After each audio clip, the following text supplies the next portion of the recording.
center field. Going back is Gonzalez. It is gone! Two-run home run by Schwarber. Stays put, and there's a high fly ball.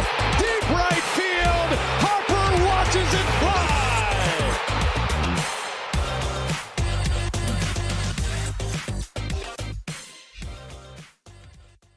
And we are back for another episode of the Double Switch Podcast. Pitching. You know the old mantra that pitching wins ball games. I'm hoping that our pitching can win us some ball games because they have these past couple years. Pitching's been good recently and hoping for a lot of the same. But, Johnny, one more day until we see some Phillies baseball again. Spring training, first day tomorrow, Wednesday. I don't know when people are listening to this, but off season's over, and it could not be a more welcome sight to see the Phils back on the baseball field. Yeah, Super Bowl's in the rearview mirror. It's baseball season, folks, and you're right. Pitchers and catchers starts real dang soon, and we get to get a nice look at this team. Even though it is quite similar to last year's, I'm still very excited. Yeah, last preview we did for the hitting, it was not our best, most intriguing preview, but I think this one might be a little bit better because pitching is it's always more complicated, I kind of feel like, because roles are not necessarily defined and things are always changing, and just the pitching position, you go through so many pitchers in a season. Injuries are more common, they're more unpredictable, especially in the bullpen. There's a lot to talk about today, and I think the best place to start would be the rotation. And specifically, let's start at the top here because Zack Wheeler is probably going to be a name that you are going to hear a lot about in regards to contract extension talks because that's a big theme with him. He's amazing. He's been amazing since he's gotten here. If I was a betting man, I would expect a lot of the same because he's just developed into a terrific front end of the rotation, excellent playoff performing power pitcher. And for $23.5 million, which we got him for in his first contract over 5 years, I actually remember sitting here with you, or I guess the podcast wasn't around yet, but I remember texting you about the move. And, at the time we weren't super sure because Zack Wheeler, he's had some injuries. He's coming from the Mets. We didn't really know. We thought he could be a good 2 to Aaron Nola. Surpassed that by tenfold. He's an ace. He's one of the few aces in baseball that you rest easy the night before his start. And man, it's so important to having him at the top of the rotation. He's going to get paid. He's going to get, you think Scherzer and Verlander. Yeah. He's probably worth that type of money. He wants to be back. Dombrowski wants him back. Everybody wants him back. But obviously, it's all easier said than done. So, his free agency at the end of 2024 is going to be a major, major talking point throughout the season. Yeah, you're 100% right about that, and I think you're right. I think all signs point towards him coming back. I mean, his tenure with the Mets wasn't necessarily a great one. He's really established himself here as a Philly, and I personally don't think there's a price tag the Phillies won't pay for Zack Wheeler. 5 for $200. Are you doing it? It's not my money. Are you doing it? If you're Dave Dombrowski, yeah, I 5 am. for $200. Okay, what if Zack Wheeler? I think 4 years should be what they're aiming for. I think 5 is probably a little. He's 34, and I don't want to be kind of the guy who puts dampens the mood here. That I understand that there's power pitchers now who have aged very well into their late 30s. Scherzer is the main person I'm thinking of. Verlander had some injuries. They're both kind of wearing down now, right around the age 40 mark. Zack Wheeler's a lot older than people think at age 34. If there's one reason, one kind of glimmer of why I would hesitate to give Zack Wheeler 5 for $200 million, it's the fact that betting on a power pitcher when they turn 40, I mean, you just don't know how that's going to work out. And it's worked out a lot recently, but there's that should not give us hope that it will always be the case. Pitchers all age differently. He doesn't have a ton of miles on his arm, but we have seen in the past couple of years where certain stuff just pops up throughout the season. It doesn't really diminish his stuff into the playoffs, but it's just, a small 2-week injury here, small 3-week injury there. He's not bulletproof like Aaron Nola, so that is not like the defense here. But 5 years might be a little rich for a 34-year-old pitcher. But I agree. You got to give him what he wants at this point because we got so much value out of the first contract. And Aaron Nola is good, but he's not Zack Wheeler at the top of the rotation. You need that guy starting game one in the playoffs. Yeah, exactly. That was really well said because Zack Wheeler really has to be in our playoff rotation if we want to stand a chance.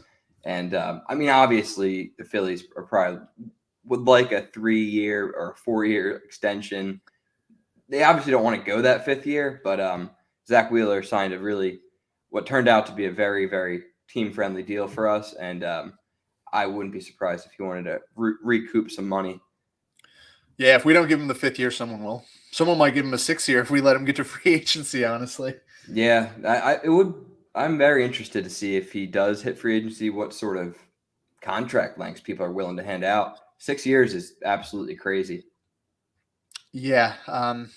Anything to touch on in terms of performance for Zack Wheeler? We just talked contract for 4 minutes. No, I don't think there's anything to say.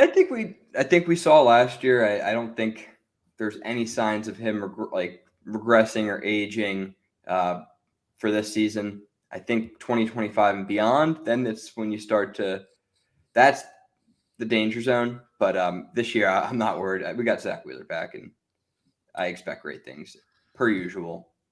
Ace form. Zack Wheeler at the top, starting probably game. Nola's probably going to get opening day, right? He's got the streak. Yeah, probably. Okay, yeah, I guess we should start with him. But on to Aaron Nola, who is probably more interesting because the performance is that's where we start with Aaron Nola, because last year bad, year before really good. Year before that bad.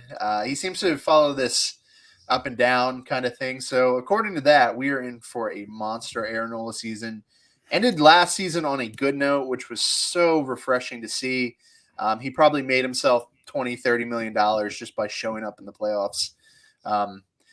Aaron Nola can be a very good pitcher. We know that. He seems to struggle with just a multitude of things. I think the pitch clock was kind of the main culprit last year. He's always dealing with home run problems. I think it's just the nature of his repertoire and the way he pitches. But if his control's on and the curveball's breaking and his pitch selection is correct, which seems to be like they can't seem to really understand what Aaron Nola can utilize to be effective. He's always tinkering. He's always changing what he's throwing and what counts. And he can't seem to get the formula down to be consistent year in and year out. But I have a good feeling that this year is going to be a season where he's able to put it together for longer. And we look up at the end of the season and it's typical 3.5 ERA season out of Aaron Nola, mainly because that's the law of nature with him. He's up and down like that. But I think some of the gains that he made last year, especially with the pitch clock and getting more comfortable, it's gonna pay dividends this year. Yeah. No, I personally see Aaron Nola putting up a sub 3.5 ERA this year. I think he made really good strides towards the end of the year, and I really just think there's some things he can fix. I mean, the home runs were like the highlight of last season and throughout the regular season, at least. I mean, they got kind of ridiculous. He had the most home runs the National League allowed. Am I correct with that? I believe so. Yeah. And I mean, it didn't take a genius to see what went wrong. I mean, it was like his sinker and his curveball were just missing in the wrong spots. That's something he can work on and try to be a little more precise with in certain counts. And I don't think it's anything he can't overcome. Aaron Nola's a great pitcher, and I think we're kind of past this point where we're like, is Aaron Nola going to be our number one next year? Like, now, can Aaron Nola give us 200 innings and a sub 3.5 next year? I think so. Yeah, I think for Aaron Nola, it's going to be a year of acceptance because no pending free agency, which has to kind of help him relax. He's a very comfort-oriented pitcher. When he's comfortable, he pitches well. He was very uncomfortable last year in terms of the unknowns of where he was going to be this season and the pitch clock, and acceptance from us fans, because there's no more debates over whether we should or shouldn't re-sign Aaron Nola. He's here. We're stuck with him for 7 years, and there's no point in complaining about it because he's not going anywhere. So I'm glad. Whatever Aaron Nola gives us, and he's going to be Philly for life. And one day we're going to look up, and if he can continue on the way he's been pitching, he's going to climb the Phillies leaderboards in terms of pitching stats. So, yes, Aaron Nola, game 2 or game 1, depending on what series you're actually talking about. Fair enough. Ranger Suarez. Interesting case here for Ranger. He's at spring training, which has always been a problem for him. He can never seem to get to spring training on time, but he's there. So already off to a good start. The Ranger we saw 2 years ago with the 1.6 or whatever it was, 1.8 ERA, that's not Ranger Suarez. He's a low threes pitcher who you feel good about. You feel good about Ranger starts. Keep the ball low. Just let him pound it into the ground. And then when playoffs come around, game 3, Ranger, and maybe game 7. And he's that middle of the rotation arm that you can count on, and those guys are priceless. Yeah, and not only is he a middle of the rotation guy you can count on him in big games, which you cannot say about everyone. There's a couple guys in this team I don't trust in a wild card or a division round like clincher. I won't go into that because this is about Ranger, but I think it'll be interesting. He hasn't really been able to post a regular season that kind of pops eyes, just because, like you said, he's had late starts. He had the elbow injury from the World Baseball Classic, and then he had the visa issues the year before. Finally, just being able to be on time with the rotation, train with them, build up arm strength with them. I'm excited. I think a full year of him healthy goes a long way. He's consistency. That's what we need. Consistency. And speaking of consistency, I'm going to go to the pitcher who I believe is the 4th best pitcher on the staff, not the guy who's going to be starting game 4, but Christopher Sanchez, who has a spot. He has a spot. I think we know that much. Who is the real Christopher Sanchez? Because if it's the version that we saw last year, we found a diamond in the rough, because he copies Rangers formula pretty much to a T. Just keep it low in the zone and let him pound it into the ground. He even kind of has the same temperament out there on the mound as Ranger. There's so many similarities between the two. There is. But Christopher Sanchez, him coming up last year and providing us those innings, he's never going to get the credit he deserves, but that team would not have done what that team did last year without him, because Bailey Falter didn't work out. We had virtually nobody else who was able to come up. If it didn't work out with him, we'd be turning to the deadline. And I mean, we saw the price for pitching. We saw the price for pitching this offseason. Him stepping up and becoming a guy that we can actually trust was huge last year. And now it's just a matter of if he can continue it. Because the second season we saw Ranger kind of take a step back. The league kind of figures out what you're doing. Your formula isn't really a secret anymore to, especially the teams in the East, the NL East. They're going to know what to expect from him. And if he's going to be able to make that adjustment and continue to find success, it's going to help us tremendously. And I think ultimately he will. You think so? I'm expecting, what makes you so optimistic? I'm expecting Ranger 2.0. I mean, I really think their stat lines that's high praise. Can look exactly the same. The formula's there. I mean, that's just, you work down in the zone and you limit those home runs that kind of get to Aaron Nola and get to some of the power pitchers. It raises your floor, and that's what you need with back of the rotation arms. You want a high floor. You don't need the high ceiling. You want the high floor. And Christopher Sanchez's formula is something that you don't really lose that unless you lose your control, which I don't really think he will. He throws strikes, and he has a commanding, really good command of all of his pitches. I just think maybe you're looking at more hits and a higher BABIP, but I don't think it's going to be a blow up like we kind of saw with Bailey Falter, you know? Yeah, I agree. I don't think he's that similar to Bailey Falter. I know like the size and like the reach he kind of has, like reminds people of Bailey Falter. But I look at that changeup and I think of Cole Hamels. That thing is devastating. It's different than Cole's. I mean, but with a plus pitch like that, he still has room to grow with his fastball, and that's a really good 1-2 punch as is. I'm excited, and the guy floods the zone with strikes. I love him, and I think it may have had a huge impact on our strategy this offseason. Yeah, it did, because we'll get to some names in a bit, but all those pitchers who are out there, when they looked at the Phillies and they kind of saw our commitment to Christopher Sanchez, they don't want to come here knowing that we have 5 guys that we're going to throw out there. They want to know that they're going to have a rotation spot. And I mean, we kind of put our eggs in the Christopher Sanchez basket, and for good reason. He deserved it after what he did last year. It's just a matter of that game 4 where he pitched in Arizona, instead of us being like unsure of like the situation, can he step up and be a guy that you throw out there in game 4 and you don't even think about it? He's your guy in game 4. Can he be that guy? That is the next step for him. I mean, can he pitch more than 91 innings? It's another great question to ask. He threw 91. I mean, he threw some in the minor leagues, which probably adds up to like 120, 130.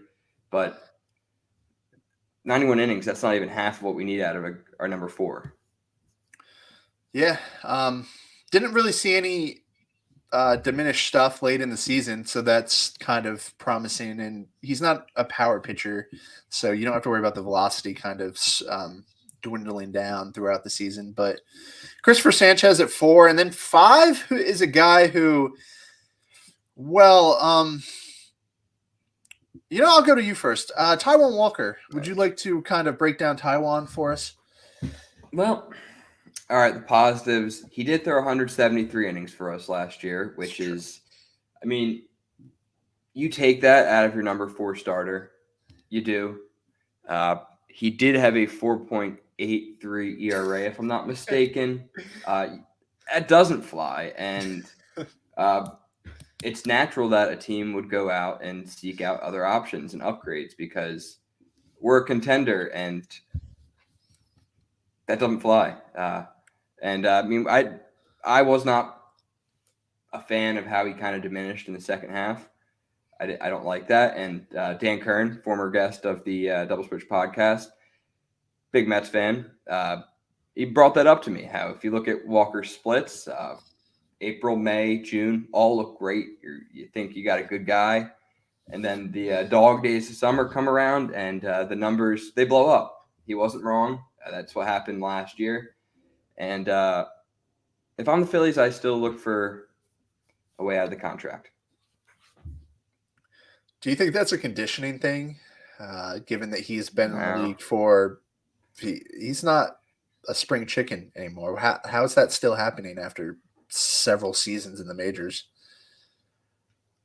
I mean, I don't know. I don't think he seems like a guy that's in good shape. He seems like a guy that works hard. He seems like a great guy in general, a good teammate and everything. But I don't know why that's a thing. Dombrowski's expressed confidence in him throughout all of this, which I think he has to. I don't think you can do anything other than that at this point. But there was not much reason for promise. I know that he kind of put together a good first half, and I don't know if it's true, but I saw somewhere on Twitter that he was in debate for an all-star appearance, and he was invited or something. I don't know if that's true. He put together a good first half, which was nice, but it's 162 game season, and we're a team that expects to go deep into October as well. Yeah. And there's something to be said. There's something to be said though, because a lot of pitchers don't get started until like a Nola kind of gets cooked into the heat. We expect Nola to be better towards the end of the season. We do need our hot streaks to kind of space out so that we can stay afloat. Yeah. So I guess there's something to be said about that, but $18 million for number 5 starter, it rubs me the wrong way. Yeah, we'll talk about his contract in a bit because there's been rumors about it. But you want the innings, but you're hoping for a little better outcomes when he's on the mound because you're paying a lot of money for a guy who's like innings eaters are not that expensive at the end of the day. You can get much cheaper innings eaters, and if that's all he's going to be, then that kind of stinks for a guy who's owed $50+ million throughout the rest of his contract. But we won't kind of go on about him too long. I'm very curious to see how he looks this spring after a full off season with the organization. Maybe it's a case of he just didn't have time to learn all the stuff we wanted to show him. And I'm reaching here, but maybe that's what it is. No, you're right. I do think we should kind of keep an open mind about it. He could have definitely made some real adjustments. And I mean, we've seen Cotham and Brian Kaplan make some nice adjustments to pitchers after they've had a little time. And that could be the case too. So I won't go too crazy on it. That's the starting five right now. I know that Dombrowski was on WIP and he talked a little bit about the guys. He talked about a lot. Let's start with the guys he talked about that are not currently in the organization and are still free agents. Blake Snell, who I don't see an outcome where he's a Philly, and Jordan Montgomery is still out there. Do you think there's any possibility, any pathway for them to ending up in this rotation, or do you think that's just the hot stove kind of just being a hot stove? So Blake Snell, absolutely not. I think his value is diminishing. I think people realize that the Cy Young is. It's the walks. It's the 5.4 walks. Like everybody can see that. He doesn't. He just doesn't fit. And I mean, there's no way that guy handles Philadelphia well. He's a West Coast guy. He's so laid back. He's a giant. I'm thinking he's a giant. That would be a great move for the Giants after the Soler move. I think that would help them out. But no. But Montgomery, I do. I think there's a chance and there's a way. But I think the only way is if you move Taijuan Walker in some sort of – I know people have thrown out the idea of a Kenley Jansen trade. But then we take on that contract. So financially, I don't know if it could actually work, but I do think that they actually are. I think they like Montgomery. I think they really do. I like Montgomery too, for what it's worth. I think he's a good pitcher. 3 lefties? 3 lefties is a little odd. But different. You're looking at a rotation that goes Wheeler, Montgomery, Nola, Ranger in the playoffs. That's nice. That's cool. Yeah, that works. Yeah, I don't love the idea of facing that Braves team with Riley and Acuna and just throwing a bunch of lefties at him. But I don't feel great about throwing Taijuan Walker out there. So I'd rather have the extra lefty at that point. Fair point. Do you think it's possible? Either of those? Nope. All right. Internal options. Not many at this point. I believe it's the 2 prospects, Mick Abel and Griff McGarry, who are very much so work in progress, WIP. They got, I know you've always been a push the prospects, but they've got some room still and some stuff to figure out before you feel good about them showing up. And then other than that, there's not any guys that you're really kind of figuring are going to be competing for that 5 spot. Nick Nelson is depth. I know Dylan Covey's still in the organization. Short list. I think, I don't see Covey making a push for a rotation spot. Maybe that he'll be in a battle for that long man spot. But yeah, I think it's McGarry, Abel. I think they invited Tyler Phillips and South Jersey native Tyler Phillips. Bishop Eustace. If he can carve up the majors like he could carve up Seneca's high school team, we're in for a good season. Yeah, based off his track record, I don't think he can. No, it's a thin list. It's a thin list. It is. It's a little bit concerningly thin with the rotation depth, but I think Abel. I think it's be good for him having a full spring training with the big league team. I think he's a guy that you just got to get him around the Zack Wheelers and the Aaron Nolas. You just have to. I mean, it seems like Mick Abel, he had this nice quick rise, and now he's kind of stuck in the middle. He's stalled. Yeah, he's stalled out. And I mean, you've seen so many guys like just fix that. Just baseball is like a weird game. You could move your fingers like a little bit and figure out one pitch that makes it so much more effective. And I think you have to. I do like pushing the prospects, but I also like surrounding them with big league talented pitchers all the time. So nothing on McGarry. You're just wait and see. No, McGarry. Yeah, I'm surprised they haven't just switched him to a reliever yet. Yeah, so he's rebuilding his whole.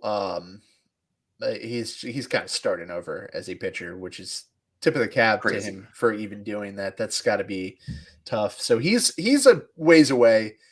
Abel's closer. Abel's also, he's not moving like he used to be in terms of like his trajectory. He's got it. He needs a breakthrough soon.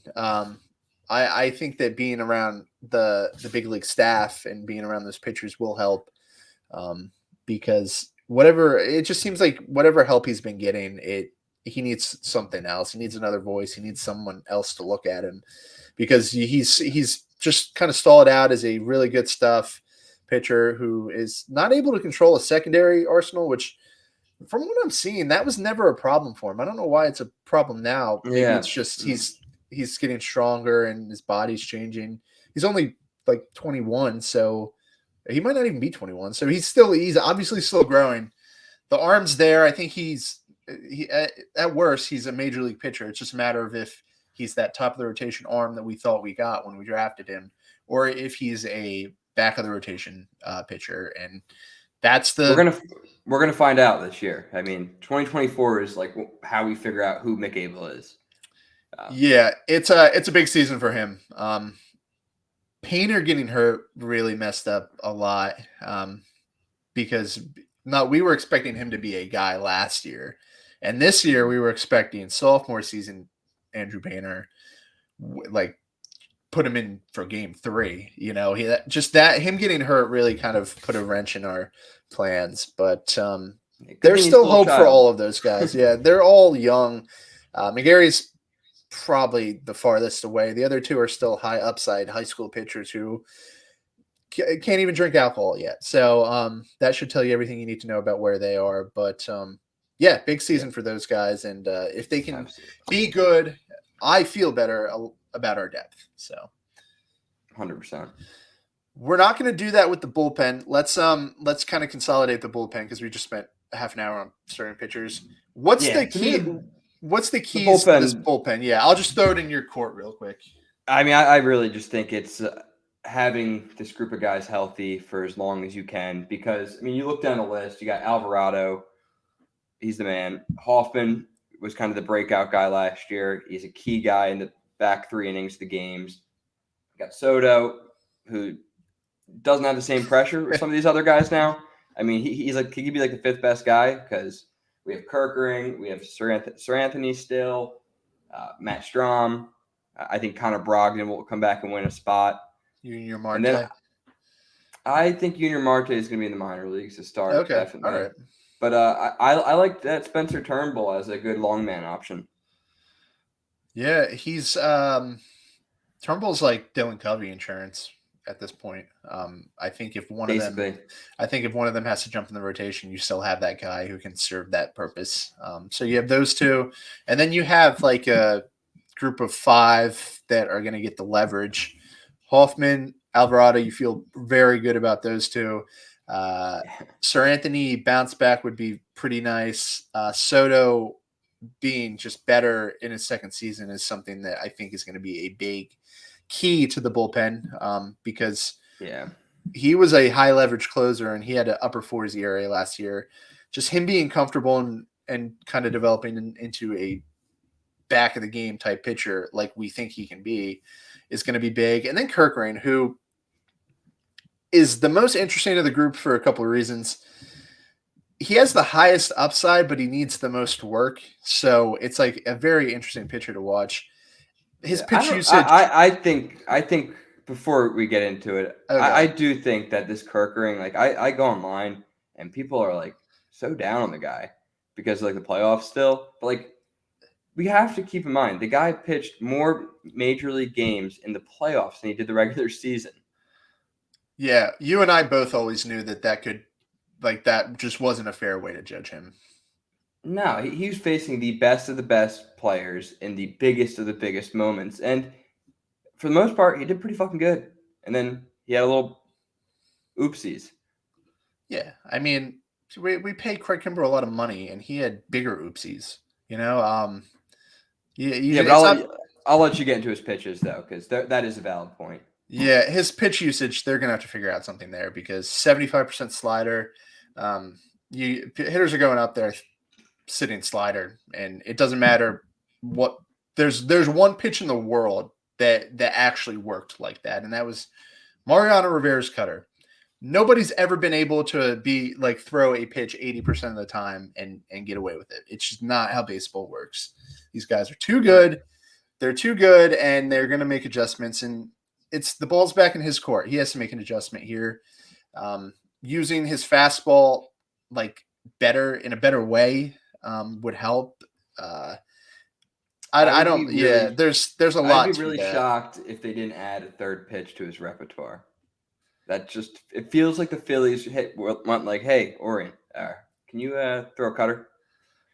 Yeah, a cutter's actually an interesting pitch here. If he could get a breaking pitch without as much bite as his slider, which is insane, kind of just put something in the middle, it might work. I mean, middle velocity and middle movement.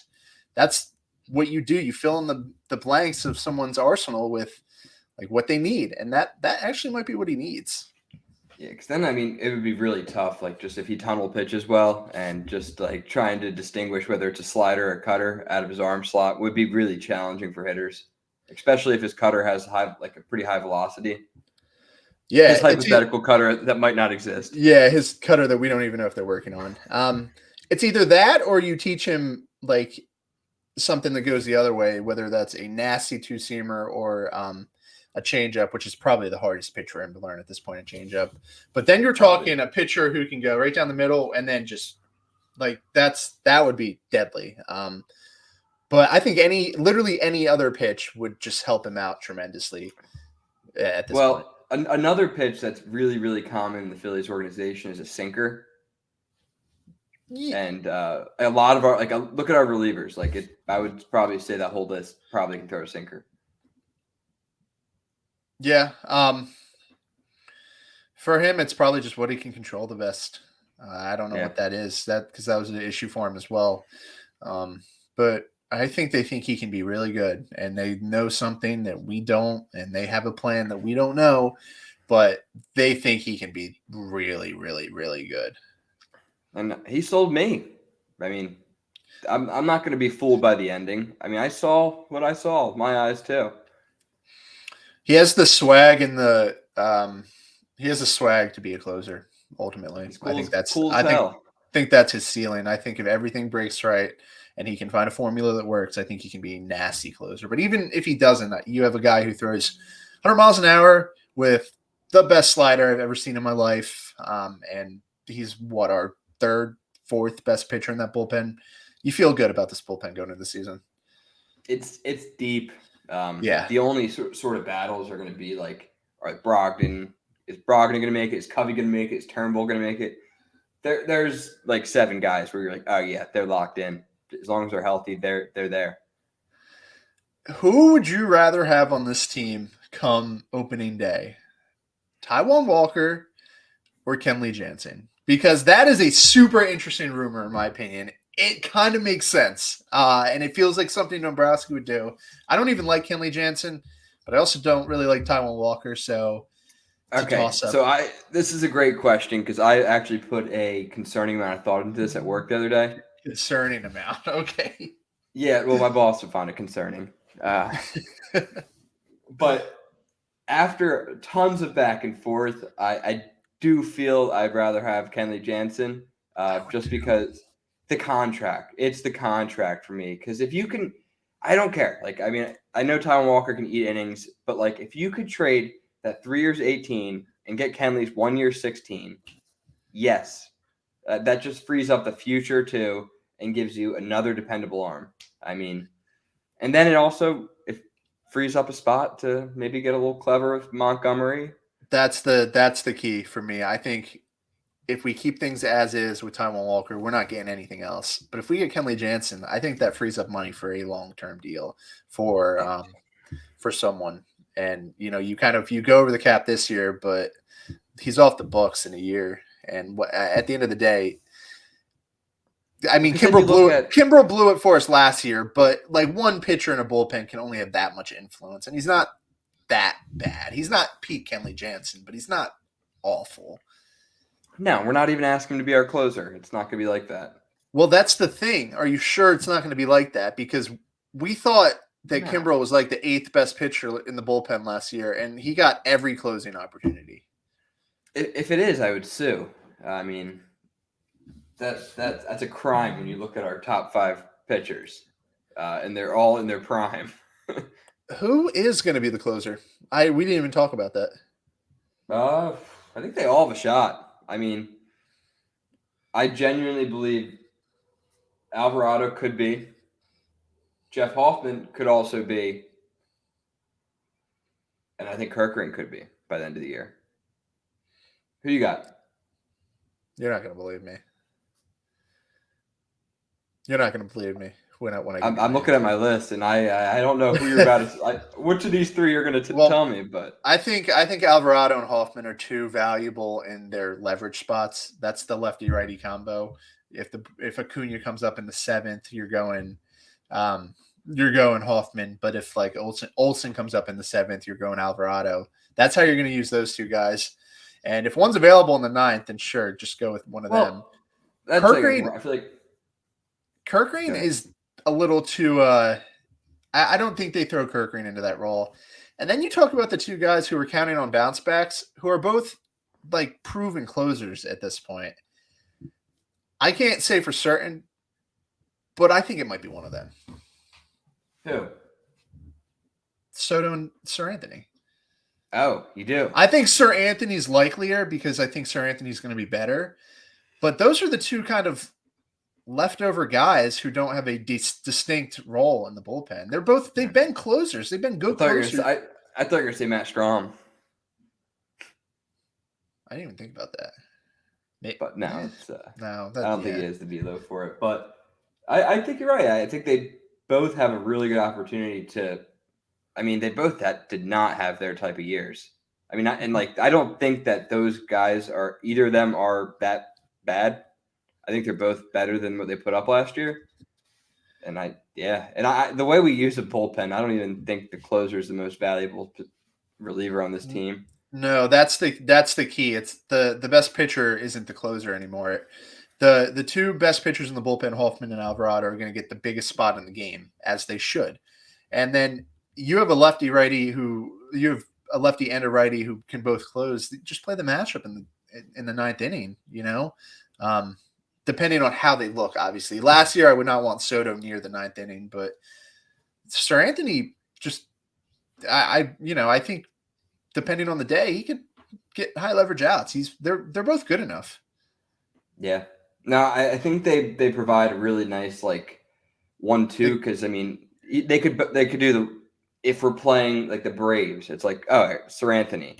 But if we play one of those lefty heavy teams, then yeah, if we play like say the Dodgers with like Freddie Freeman and Ohtani, it's like, all right, yeah, bring out Soto. Yeah, they complement each other very well. Really well. Yeah, I think our flexibility in the bullpen is just beautiful. I never thought we'd see this day. It's amazing. It's so amazing because I really hated some of our bullpens for so many years. I don't even want to think about it. To be honest. It's been a good podcast. Let's not kill the vibe. Let's not dwell on the 2014 bullpen or anything like that. The Brandon Workmans and the Heath Hembrays. And anyway, so pitching staff. Stop. Yeah, that's the pitching staff. not a ton of concern there, but it's an interesting group to follow. Yeah, I would say if there's one thing to keep an eye on, it's Jordan Montgomery. Jordan Montgomery, yeah, he brought Keep an me eye. he brought me in a fantasy championship last year, so I'm a little biased towards Jordan Montgomery. Him and I mean he's not available, but Tariq Skubal, man, that guy is. I got him. I love some Tariq Skubal. He is awesome, but he's not available, so I guess we can't count on him. Yeah, that's a really good pitcher, but besides the point. Yeah, I did not have Tariq Skubal coming up in the podcast on my bingo card. But but talk about a great lefty. Yeah, talk about a nasty lefty. We could use one of them. Pitching staff. That's all I got. You got anything else on the pitchers? I don't. I'm excited for this unit. I'm praying for good health from the arms because that's always the worry with pitching. Yeah, the team that ends up winning the World Series usually just has healthy pitchers. Then they tear their elbows the least.